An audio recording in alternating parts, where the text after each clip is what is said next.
Buenas noches, estimados alumnos de turno noche de instituciones de derecho público. Seguimos con la cuarentena, nos seguiremos comunicando con las clases virtuales. Hoy vamos a ver dos unidades. En este primer video vamos a ver la unidad 4, que consta de la Constitución como norma fundamental y el control de constitucionalidad. Y después subiré un video donde estará la unidad 5 que tratará sobre el federalismo. Eso lo vamos a ver hoy, lunes 13 de abril. El próximo lunes 20 de abril vamos a ver el sistema de derechos. Bueno, ahora vamos empezando por la Constitución como norma fundamental. Decimos que es aquella doctrina que considera a la Constitución como norma fundamental a la que deben adecuarse el resto de las normas dictadas, de forma tal que existiría una jerarquía normativa de la Constitución con respecto al resto de las normas dictadas y estas normas, decretos, resoluciones, ordenanzas que pudieran estar en contraposición con la Constitución serían declaradas inválidas o nulas por un órgano interviniente. La supremacía de la Constitución Nacional surge del artículo 31 de la Constitución Nacional. Ahora vamos a ver cómo es la Constitución frente a los tratados y las leyes. Encontramos tres artículos que hablan al respecto, que son el artículo 31 de la Constitución, que ya mencionamos, el artículo 27 y el artículo 75, inciso 22 de la Constitución. El artículo 31 de la Constitución dice que esta Constitución, las leyes que en su consecuencia se dicten y los tratados internacionales firmados con las repúblicas extranjeras son las leyes supremas de la nación a las que deben adaptarse el resto de las autoridades. Después el artículo 27 de la Constitución Nacional, que establece que el Poder Ejecutivo, al afianzar sus relaciones con las repúblicas extranjeras por la firma de tratados internacionales, deberá respetar los principios del derecho público establecidos en la Constitución.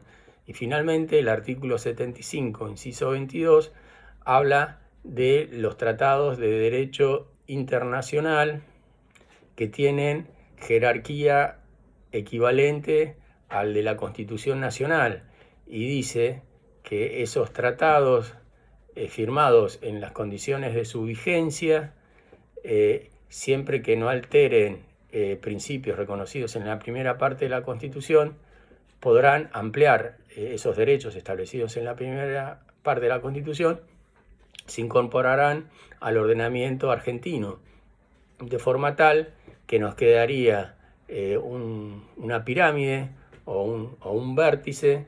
¿Se acuerdan? Como en la primera clase cuando hablamos de la Constitución, cuando hablamos de la Constitución según Kelsen. Bueno, acá volvemos al mismo ejemplo del triángulo, en donde tenemos en el vértice superior la Constitución Nacional y los tratados internacionales con jerarquía constitucional, que son los del artículo 75, inciso 22, y que son 14 tratados internacionales. Después, por debajo del punto 1, en el punto segundo, tenemos los tratados internacionales que no tienen rango superior, que no tienen rango equivalente a la Constitución, y que son los tratados internacionales del artículo 75, inciso 23. Por ejemplo, los tratados de integración. Y finalmente, en el punto tercero de la estructura, tenemos a las leyes nacionales que están por debajo de la Constitución, los tratados internacionales con rango constitucional, los tratados internacionales sin rango constitucional, y acá tenemos a las leyes. ¿Está bien? Ese es el triángulo o la pirámide que sirve para ver este punto. ¿Y cuáles son esos tratados internacionales que mencionamos que tienen rango constitucional, bueno, actualmente son 14. Cuando se firmó la reforma del 94 hasta el 97 eran 11 más 1, y después se incorporaron 2 tratados más. El más importante de todo, o al menos el que tiene más aplicación para nosotros, es la Convención Americana de Derechos Humanos, o el Pacto de San José de Costa Rica, que se firmó en 1984 y se incorporó a la legislación argentina, y que tiene el rango equivalente a la Constitución Nacional. Los otros se los enumero en forma sintética: Declaración de los Derechos del Hombre, Declaración Universal de los Derechos Humanos, Pacto de Asistencia Social y Económica, Convenio con Desaparición Forzada de las Personas, Convenio de Genocidio, Delitos de Lesa Humanidad. Todos estos tratados que mencionamos integran, junto con los tratados y las leyes, el bloque de supremacía del derecho federal. ¿Ok? Bueno, ahora vamos a ver el segundo aspecto de la unidad, que es el control constitucional. Como ustedes bien saben, existe una norma que es la Constitución, y cuando se encuentra que hay una ley u otra norma que infringe la Constitución, existe un procedimiento para declarar la invalidez de esa norma que infringe a la Constitución. Estos sistemas que hacen el control constitucional se dividen o se clasifican en sistemas políticos y sistemas judiciales.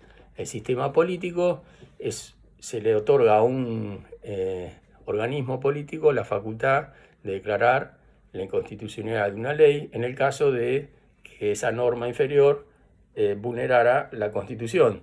Un ejemplo es la Constitución francesa de 1958. Y después tenemos el sistema judicial, del que es partidario nuestro país, al igual que Estados Unidos, en donde se le otorga a un juez la facultad de declarar la inconstitucionalidad en el caso de que una norma vulnere la Constitución. Estos sistemas judiciales a su vez se clasifican. Pueden ser concentrados o difusos. Los sistemas concentrados es el sistema de tradición europeo. Tenemos en España, en Alemania hay tribunales constitucionales especializados que se encargan, en caso de que una norma infrinja la ley de la Constitución, de declarar la inconstitucionalidad de la norma. Y después tenemos sistemas difusos, en donde cualquier juez de primera instancia, la Cámara o la Corte, puede declarar la inconstitucionalidad de la ley. Después tenemos sistema que puede ser directo o sistema indirecto. En el sistema directo se declara la inconstitucionalidad de la norma, en el caso que está sometido a control. Y en el sistema indirecto, primero hay que declarar la inconstitucionalidad de la norma para que después termine el procedimiento. Y finalmente tenemos el sistema con efecto erga omnes y el sistema con efecto simple. El sistema con efecto erga omnes tiene más alcance y el sistema con efecto simple tiene un menor alcance. Bueno, de esta forma terminamos la unidad 2. Los invito, estimados, a que sigan participando en las clases, que hagan las actividades en el foro, que contesten el cuestionario. Y bueno, cualquier duda que tengan, estoy a su disposición. Aprovecho para desearles felices Pascuas y mantengámonos comunicados.